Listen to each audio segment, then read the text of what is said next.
जून को इनकी विदाई तय कर दी है। 12 बजे का मुहूर्त इनके विदाई का निकल चुका है।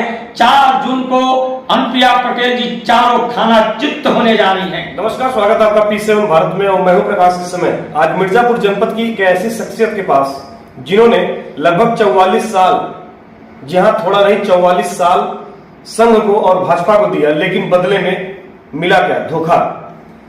ऐसे शख्सियत जिन्होंने मिर्जापुर के साथ अन्य जो जनपद हैं जहां पर भाजपा एकदम खत्म के कगार पर थी, उन जनपदों को भी संवारने का काम किया, लेकिन बदले में मिला धोखा। मनोज श्रीवास्तव जी हमारे साथ हैं और आज हम मिर्जापुर के विकास पर चर्चा करेंगे। जो अन्य राजनीतिक दल हैं, जो यहाँ के प्रतिनिधि हैं, तमाम मुद्दों पर वो बोलती हैं अनुप्रिया पटेल जी कि हमने विकास किया, हमने मेडिकल कॉलेज दिया, फलान किया, बहुत सारी चीजें बोलती हैं। उस पर हम चर्चा करेंगे कि वाकई में विकास हुआ है या फिर सिर्फ जुमलेबाजी हो रही है। जी बहुत बहुत स्वागत है मनोज श्रीवास्तव जी आपका हमारे चैनल में। नमस्कार। नमस्कार जी सर, यहाँ की जो जनप्रतिनिधि हैं, सबसे पहले हम शुरुआत करेंगे। उन्होंने विकास को लेकर के एक शिगुफा छोड़ दिया है कि 10 सालों में जितना विकास हुआ उतना 70 सालों में कभी नहीं हुआ। क्या कहना चाहेंगे? देखिए, यह तथाकथित विकास की देवी अनुप्रिया पटेल जी एक नैरेटिव परसेप्शन बनाने की कोशिश कर रही हैं, जबकि हकीकत यह है जिस विकास के दावे को लेकर के अपनी पीठ थपथपा रही हैं, या इनके चापलूस चाटकार, अब कुछ मैं कह रहा हूं बिके हुए पत्रकार उन्हें यह संज्ञा दे रहे हैं, या इनके झूठे विकास को प्रचारित करने का काम कर रहे हैं। हकीकत यह है कि अनुप्रिया पटेल जी ने मिर्जापुर का सिर्फ और सिर्फ विनाश किया है, विकास नहीं किया है। जिस मेडिकल कॉलेज को ये अपना स्टिकर लगा रही हैं, या NH जो सड़क बनी है केंद्र सरकार की, उस पर अपना स्टिकर लगा रही हैं, इसके लिए उनका कोई प्रयास नहीं है। मेडिकल कॉलेज प्रदेश सरकार की एक महत्वाकांक्षी योजना है। अगर ये विकास मेडिकल कॉलेज के रूप में इन्होंने किया तो सोनभद्र में मेडिकल कॉलेज किसने बनवाया, चंदौली में किसने बनवाया, जौनपुर में किसने बनवाया, कौशाम्बी में किसने बनवाया? यह सरकार की एक योजना है जिस पर अनुप्रिया पटेल जी अपना स्टिकर लगा करके खुद से अपनी पीठ थपथपा रही हैं। आज आप मिर्जापुर की धरती पर घूमिए, बजबजाती हुई नालियां, बिलखती हुई गलियां, टूटी फूटी सड़कें, धूल से लथपथ। आज यहाँ का जो वायुमंडल नगर का बना हुआ है, हल्ला बोल करके विकास को चिढ़ा रहा है, इनके विकास को चिढ़ा रहा है। आज जिस प्रकार से अमृत पेयजल योजना के नाम पर विगत 4 वर्षों में मिर्जापुर की जनता विष पीने को मजबूर हुई है, आज चुनाव के अवसर पर मिर्जापुर की जनता इनका हिसाब किताब करने को कृतसंकल्प है। प्रकाश जी और बात कह रहा हूं, अगर ये विकास की है तो हलिया ब्लॉक का एक गदरी गांव है, उस गांव को उन्होंने गोद लिया था। आप जिस गांव को गोद लेंगे उसका लालन पालन पोषण करेंगे कि नहीं करेंगे? वहां सड़क बनवाएंगे कि नहीं बनवाएंगे? वहां अस्पताल बनवाएंगे कि नहीं बनवाएंगे?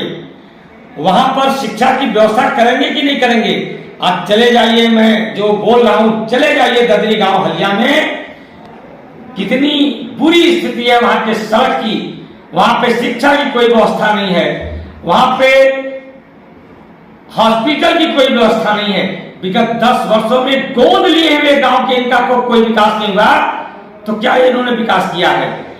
और आज इसलिए घबराई हुई है ये कि विगत 10 वर्षों में इन्होंने जो किया है, मिर्जापुर के मतदाता, मिर्जापुर की जनता सवाल दर सवाल कर रही है।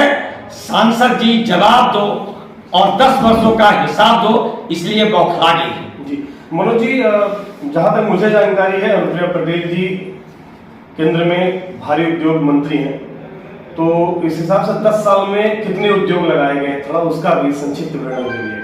बहुत अच्छा प्रश्न किया आपने। अनुप्रिया पटेल जी यहाँ पे इस समय वाणिज्य और उद्योग राज्य मंत्री हैं।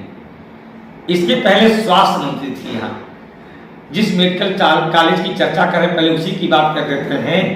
वहाँ पे न्यूरोलॉजी के स्पेशलिस्ट नहीं है, वहाँ पे हार्ट के स्पेशलिस्ट नहीं है, वहाँ पे किडनी के स्पेशलिस्ट नहीं है, वहाँ पे नेफ्रो के स्पेशलिस्ट नहीं है, वहाँ पे रेडियोलॉजिस्ट नहीं है। प्रकाश जी, आज जो मेडिकल कॉलेज में बच्चे पढ़ रहे हैं तो उन्हें पढ़ा कौन रहा है? मैं नाम नहीं लूंगा, एक वहाँ के डॉक्टर ने कहा कि जिस प्रकार की स्थिति है यहाँ पर तो प्रोफेशनल किलर पैदा हो रहे हैं। आज ये स्थिति है। ये पूर्व में स्वास्थ्य मंत्री रही हैं और आज ये वाणिज्य और उद्योग राज्य मंत्री हैं। जितने देश भर के इंडस्ट्रियलिस्ट हैं, कैपिटलिस्ट हैं, कारपोरेट जगत के लोग हैं, बड़े बड़े उद्योगी हैं, पूंजीपति हैं, सीधे इनका संवाद होता होगा, सीधे इनके संपर्क में होंगे। इन उद्यमियों से इन्होंने कोई उद्योग लगाने के लिए मिर्जापुर में कहा क्या? छोड़ दीजिए, नहीं कहा। इन औद्योगिक घरानों का, कारपोरेट जगत के लोगों का एक CSR फंड होता है, कारपोरेट सोशल रिस्पांसिबिलिटी। क्या किसी उद्यमी का, कारपोरेट जगत के लोगों का, किसी औद्योगिक घराने का CSR फंड अनुप्रिया के 10 साल के कालखंड में यहां आया क्या? उसका जवाब है नहीं, नहीं, सिर्फ नहीं। और आज जब चुनाव आ गया तो कह रही है कि हमारा रिपोर्ट कार्ड देख लीजिए। मैं बता रहा हूं इनका रिपोर्ट कार्ड क्या है। रिपोर्ट कार्ड इनका यही है कि दामनगंज के व्यापारियों के ऊपर फर्जी डकैती का मंत्री दंपत्ति ने मुकदमा लिखाया। लालगंज के दुबार में वहां के जो 50 करोड़ रुपया मिला है। इनके पददेव 6 साल से विधान परिषद के सदस्य हैं, उनका लगभग 25 करोड़ से जाता है, 25 करोड़ से ज्यादा का वित्तीय होता है। लेकिन इन 75 करोड़ का जवाब जनता मांग रही है, उसका हिसाब नहीं है। सिर्फ एक यात्री शेड दिखाई पड़ता है, जो यात्री शेड की कीमत मुश्किल से 1 लाख रुपए होगी। वह यात्री शेड इन्होंने 9,54,000 में बनवाया है। वह RTI से मेरे पास कागज पड़ा हुआ है, उसका एस्टीमेट 9,54,000 का है। जनता ये सवाल कर रही है। आप चले जाइए पूरे जनपद में, आपको लगेगा कि यात्री शेड कितने में बना होगा। ये हकीकत है प्रकाश जी। सर, मिर्जापुर जनपद में जहां भी रोड बनी हुई है, चाहे वो वाराणसी चुनाव को ले लें, मेडिकल कॉलेज को ले लीजिए, हर काम को अपना क्यों बताती हैं? जैसे अलग अलग विभाग के कार्य है, तो उन विभागों का, नितिन गडकरी का विभाग है रोड का। हम बस सवाल ये करना चाहते हैं इस मिर्जापुर की जनता से, जनता ये जानना चाहती है कि जो उद्योग मंत्रालय है, इनका उद्योग मंत्री है, इन्होंने मिर्जापुर में उद्योग नहीं लगाया। अभी मैं कल की बात करूं, राजा भैया रघुनाथ प्रताप के कुंडा पहुंची थी अनुप्रिया जी, और उन्होंने बड़ा ही अनाप शनाप वहां पे टिप्पणी किया है, जिसको लेकर के राजा भैया ने उसका पलटवार भी किया है। क्या कहना चाहेंगे, क्या किसी को इस तरीके की नस्ली टिप्पणी करनी चाहिए? देखिए, अनुप्रिया पटेल जी राजा भैया के संबंध में, एक सम्मानित व्यक्ति के संबंध में जो टिप्पणी की है वह बहुत ही निंदनीय है। और मुझे लगता है कि मिर्जापुर से अपनी पराजय को देख करके इन्होंने मानसिक संतुलन अपना खो दिया है। आज राजा भैया निर्दलीय अनेक वर्षों से चुनाव जीत रहे हैं, सिर्फ स्वयं नहीं जीतते हैं, 3 विधानसभा अपने लोगों को जिताते हैं। ये राजा भैया हैं। मैं दावा कर रहा हूं प्रकाश जी, और चुनौती दे रहा हूं, अनुप्रिया पटेल जी भाजपा से संबंध तोड़ करके निर्दल चुनाव लड़ें और अपना दल से चुनाव लड़ें, और मनोज श्रीवास्तव निर्दल चुनाव लड़ेगा। अगर उनसे आगे नहीं रहा 50,000 मतों से, तो सार्वजनिक जीवन से संन्यास ले लेगा मनोज श्रीवास्तव। उनकी कोई हैसियत नहीं मिर्जापुर में। जिस पटेल समाज को ये गुमराह करती है, वह पटेल समाज भी इनके साथ नहीं है। मुश्किल से 5% पटेल समाज ही इनके साथ होगा। इस बात को बखूबी जानती हैं, पटेल समाज भी जानता है इस बात को। ये अपना दल यश पटेलों की पार्टी नहीं है, यह मियां बीवी की पार्टी है, यह पति पत्नी की पार्टी है। पत्नी केंद्र में मंत्री है तो पति उत्तर प्रदेश का कैबिनेट मंत्री है। और पटेल समाज मिर्जापुर का यह भली भांति समझ गया है, जब तक से अनुप्रिया पटेल की हम विदाई नहीं करेंगे, हम पटेल समाज का राजनीतिक भविष्य नहीं है। और इसलिए पटेल समाज ही संकल्प है इनकी विदाई करने के लिए। ये मैं दृश्य देख रहा हूं, वो मैं आपसे कह रहा हूं। मनोज जी, जैसे आपने कहा कि भाजपा से अगर अलग होकर चुनाव लड़े तो असली औकात पता चलेगी, उसी तरीके से हम लोग क्षेत्र में जब घूमते हैं तो पब्लिक से हम लोग जब पूछते हैं कि आप किसको वोट करेंगे, तो पब्लिक कहती है हम मोदी जी को वोट कर रहे हैं, योगी जी को वोट कर रहे हैं। तो हम कहते हैं कि यहाँ पे तो अपना दल के कैंडिडेट कह रहे हैं, नहीं भैया हम मोदी योगी के नाम पे दे रहे हैं। प्रकाश जी, थोड़ा सा वही एक है जिसके कारण कुछ ये मैदान में डट रही हैं, अन्यथा जमानत इस बार जब्त हो जाती।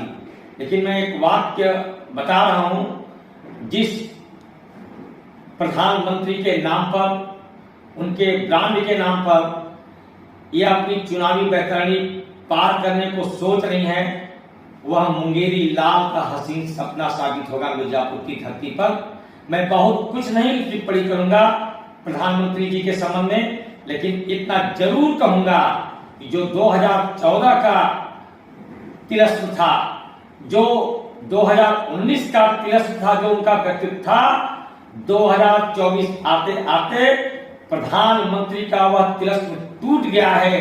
मिर्जापुर के मतदाता, मिर्जापुर की जनता इनके सफेद झूठ और काले सच का मूल्यांकन करेगी। विगत 2 बार वह प्रधानमंत्री मोदी जी के चेहरे को देखकर वोट दे रही है, इस बार इनके क्रियाकलापों को देखकर वोट देने जा रही है, इसलिए चुनाव हार रही है। मनोज जी, क्या लगता है कि राजा भैया के ऊपर जो टिप्पणी किया है अनुप्रिया पटेल ने, कहीं न कहीं उससे राजपूत समाज नाराज है, तो इसका असर पड़ेगा मिर्जापुर? बिल्कुल पड़ेगा। यहाँ मैं अनेक लोगों को जानता हूं, मेरे उनसे व्यक्तिगत संबंध है, हमारे भी संबंध है, हमारे उनके पिताजी से भी संबंध है। एक संकट जब आया था उनके ऊपर 2013 में, जब एक जियाउल हक नामक सीओ की हत्या हुई थी, उन्हें गलत तरीके से फंसाया जा रहा था, उस समय राजा भैया और उनके परिवार के साथ में विश्व हिंदू परिषद का प्रांत संगठन मंत्री था, बहुत दमदारी से खड़ा हुआ था। मैं पूरे परिवार को जानता हूं, मेरा व्यक्तिगत संबंध है, और यहाँ पे बड़ी संख्या में राजपूत समाज उनसे जुड़ा हुआ है। निश्चित रूप से इस बयान का उन्हें खामियाजा भुगतना पड़ेगा। यह इनके हार में एक कील और ठुकेगी, यह टिप्पणी इनके खिलाफ करनी है। तो अभी आप सुन रहे थे मनोज श्रीवास्तव जी को। आपको बताते हैं पूर्व में नगर पालिका मिर्जापुर के प्रत्याशी भी रहे हैं और अच्छी खासी वोट भी इन्होंने हासिल की थी। लगभग 34,000 वोट मिर्जापुर नगर पालिका में इन्होंने हासिल किया था। दुर्भाग्यवश, जैसा कि मनोज जी ने कहा कि साजिश का शिकार हुए और वोट काउंटिंग के टाइम इनके साथ साजिश कर दी गई। तो बने रहिए, फिर नया अपडेट देंगे आपको 2024 के मिर्जापुर लोकसभा के चुनाव पर। जय हिंद, जय भारत। पश्चात 11 महीने तक जो मैंने पूरे जनपद का भ्रमण किया, प्रत्येक ब्लॉक में गया, लोग गलतफहमी में हैं। मिर्जापुर का गांव गरीब और किसान अनुप्रिया पटेल के खिलाफ चुनाव लड़ रहा है। मिर्जापुर का शिक्षित बेरोजगार नौजवान अनुप्रिया पटेल के खिलाफ चुनाव लड़ रहा है। यह चुनाव मिर्जापुर के मान सम्मान और स्वाभिमान का है। यह चुनाव मिर्जापुर के हक और अधिकार का है। यह चुनाव मिर्जापुर के अस्तित्व और अस्मिता का है। और इसलिए आज मिर्जापुर की जनता 2024 का ये जो चुनाव है, 4 जून को इनकी विदाई तय कर दी है। 12 बजे का मुहूर्त इनके विदाई का निकल चुका है। 4 जून को अनुप्रिया पटेल जी चारों खाना चित्त होने जा रही हैं। आज ये कहती हैं कि हमने विकास किया है। 10 वर्षों में इन्हें 50 करोड़ रुपया मिला है। इनके पददेव 6 साल से विधान परिषद के सदस्य हैं, उनका लगभग 25 करोड़ से जाता है, 25 करोड़ से ज्यादा का वित्तीय होता है। लेकिन इन 75 करोड़ का जवाब जनता मांग रही है, उसका हिसाब नहीं है। सिर्फ एक यात्री शेड दिखाई पड़ता है, जो यात्री शेड की कीमत मुश्किल से 1 लाख रुपए होगी, वह यात्री शेड इन्होंने 9,54,000 में बनवाया है। वह आरटीआई से मेरे पास कागज पड़ा हुआ है, उसका एस्टीमेट 9,54,000 का है। जनता ये सवाल कर रही है, आप चले जाइए पूरे जनपद में, आपको लगेगा कि यात्री शेड कितने में बना होगा। ये हकीकत है प्रकाश जी। सर, मिर्जापुर जनपद में जहां भी रोड बनी हुई है, चाहे वो वाराणसी चुनाव को ले रहे हैं, मेडिकल कॉलेज को ले लीजिए, हर काम को अपना क्यों बताती हैं? जैसे अलग अलग विभाग के कार्य है, तो उन विभागों का, नितिन गडकरी का विभाग है रोड का, हम बस सवाल ये करना चाहते हैं इस मिर्जापुर की जनता से, जनता ये जानना चाहती है कि जो उद्योग मंत्रालय है, इनका उद्योग मंत्री है, इन्होंने मिर्जापुर में उद्योग नहीं लगाया। अभी मैं कल की बात करूं, राजा भैया रघुनाथ चौधरी के कुंडा पहुंची थी अनुप्रिया जी, और उन्होंने बड़ा ही अनाप शनाप वहां पे टिप्पणी किया है, जिसको लेकर के राजा भैया ने उसका पलटवार भी किया है। क्या कहना चाहेंगे, क्या किसी को इस तरीके की नस्ली टिप्पणी करनी चाहिए? देखिए, अनुप्रिया पटेल जी राजा भैया के संबंध में, एक सम्मानित व्यक्ति के संबंध में जो टिप्पणी की है, वह बहुत ही निंदनीय है। और मुझे लगता है कि मिर्जापुर से अपनी पराजय को देख करके इन्होंने मानसिक संतुलन अपना खो दिया है। आज राजा भैया निर्दलीय अनेक वर्षों से चुनाव जीत रहे हैं, सिर्फ स्वयं नहीं जीतते हैं, 3 विधानसभा अपने लोगों को जिताते हैं, ये राजा भैया हैं। मैं दावा कर रहा हूं प्रकाश जी, और चुनौती दे रहा हूं, अनुप्रिया पटेल जी भाजपा से संबंध तोड़ करके निर्दल चुनाव लड़ें और अपना दल से चुनाव लड़ें, और मनोज श्रीवास्तव निर्दल चुनाव लड़ेगा। अगर उनसे आगे नहीं रहा 50,000 मतों से, तो सार्वजनिक जीवन से संन्यास ले लेगा मनोज श्रीवास्तव। उनकी कोई हैसियत नहीं मिर्जापुर में। जिस पटेल समाज को ये गुमराह करती है, वह पटेल समाज भी इनके साथ नहीं है। मुश्किल से 5% पटेल समाज ही इनके साथ होगा। इस बात को बखूबी जानती हैं, पटेल समाज ही जानता है इस बात को। ये अपना दल यश पटेलों की पार्टी नहीं है, यह मियां बीबी की पार्टी है, यह पति पत्नी की पार्टी है। पत्नी केंद्र में मंत्री है, तो पति उत्तर प्रदेश का कैबिनेट मंत्री है। और पटेल समाज मिर्जापुर का यह भली भांति समझ गया है, जब तक से अनुप्रिया पटेल की हम विदाई नहीं करेंगे, हम पटेल समाज का राजनीतिक भविष्य